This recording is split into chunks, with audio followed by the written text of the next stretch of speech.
Today we're going to be bringing you the top 10 minigames that should definitely be sold separately. So, without further ado, let's get started. At number 10, we have Disco from Yakuza 0. It's probably not as well known as other minigames from Yakuza 0, such as Pocket Circuit or Karaoke, but it is a fun one nonetheless. The minigame, as it is now, has only 5 songs that you can choose from, and once you've selected one that you like, you have to move your character to a symbol shown on the screen, and then press in the button that matches the particular symbol. Do so in the rhythm of a song, and you get bonus points. As you hit the correct buttons at the right time, you get to fill up a fever gauge. Once that is full, you can activate Dancing Fever Baby, which will boost your score by 1,000 each time you make the right move. There is also a voltage gauge which has 4 levels and is filled by dancing according to the symbols and commands that appear on the screen. You can play this minigame at the Maharaja nightclub, but we believe it should be a game on its own, if they add more songs to it though. At number 9, we have Motor Kombat from Mortal Kombat Armageddon. Based on the Mario Kart series, Motor Kombat is a minigame that is meant to give players a break from breaking bones and bashing skulls, and let them settle disputes through racing competition. Well, as healthy as racing competition can be anyway. This minigame is featured exclusively in Mortal Kombat Armageddon and has 10 playable characters that you can choose from, each with their own unique ability that will help them in the race. So no matter who you choose to race as, your experience on the game will always be new and different. The minigame also features death traps that can be bumped, driven, or fallen into. With Mortal Kombat being such a popular game, and considering how much players love their racing games, it's hard to understand how Motor Kombat is not a standalone game yet. Number 8, we have 5 Finger Fillet from Red Dead Redemption 2. You need to put your hand on a table, or flat surface with your fingers spread out, and using a knife you attempt to stab back and forth between the fingers without actually injuring yourself. In the game, players go against Arthur Morgan, who is said to be very good at 5 Finger Fillet. Players must hit the right buttons at the exact moment that they appear on screen to ensure that they do not stab themselves. If Arthur's opponent is faster, or if he stabs himself, the game's over. Contrary to Orlog, the game is better to be left in the virtual world, and our legal team has notified us that nobody should be encouraged to try 5 Finger Fillet in real life. I can't believe we had to say that. At number 7, we have Demon Tower from Night in the Woods. In the sleepy town of Possum Springs, May gets to do a lot of activities that any other regular teenager would do, such as hang out with friends, interact with neighbors and other people, and more importantly, play video games. That's right, as May you can lock yourself up in your bedroom and play video games for as long as your heart desires. Demon Tower is a 2D minigame that is available to play in Night in the Woods. It is an action-packed game that has 9 levels. Each level is full of hazards that the player must avoid and enemies that the player needs to defeat in order to get a key. Simple stuff. You cannot move on to the next level until you defeat the boss and get that key.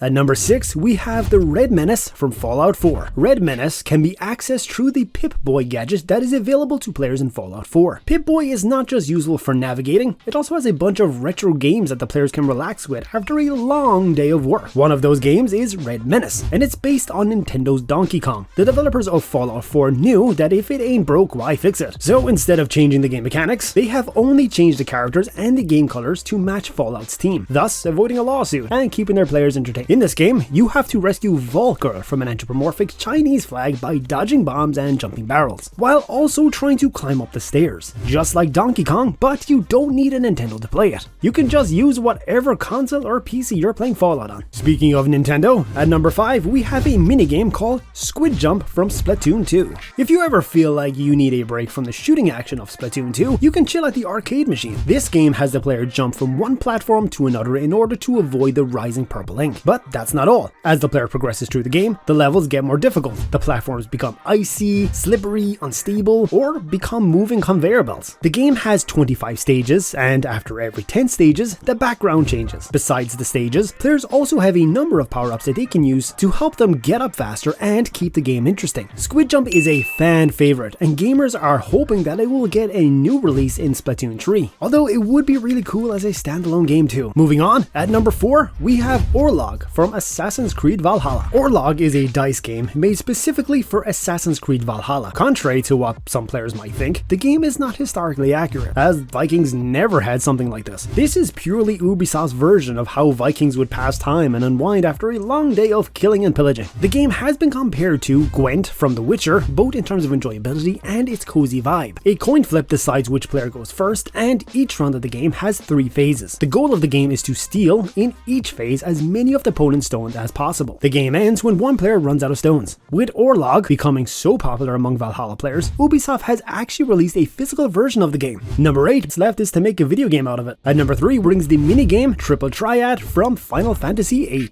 In terms of its popularity, Triple Triad was the Pokemon Go of the Final Fantasy VIII world. Everybody who played Final Fantasy VIII was crazy about it, mainly because it's such a relaxing card game.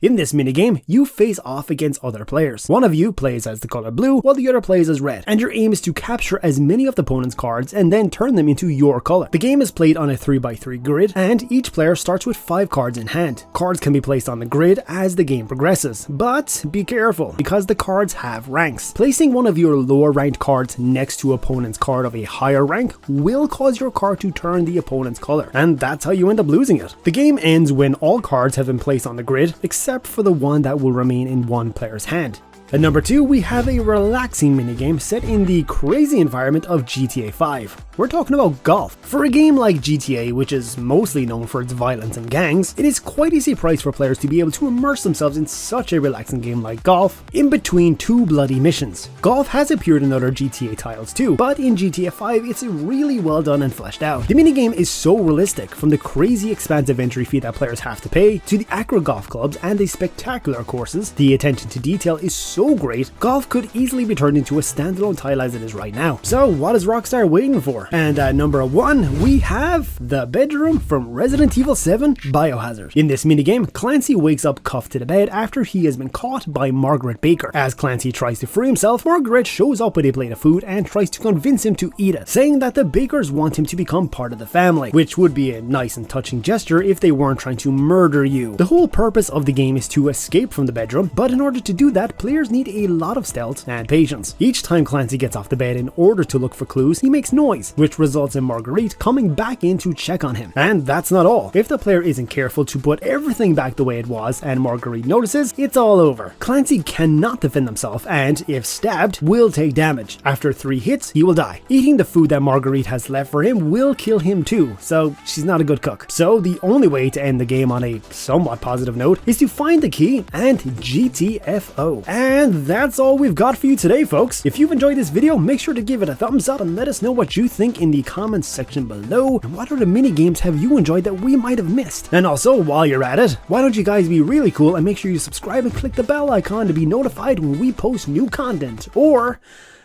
we will patch you.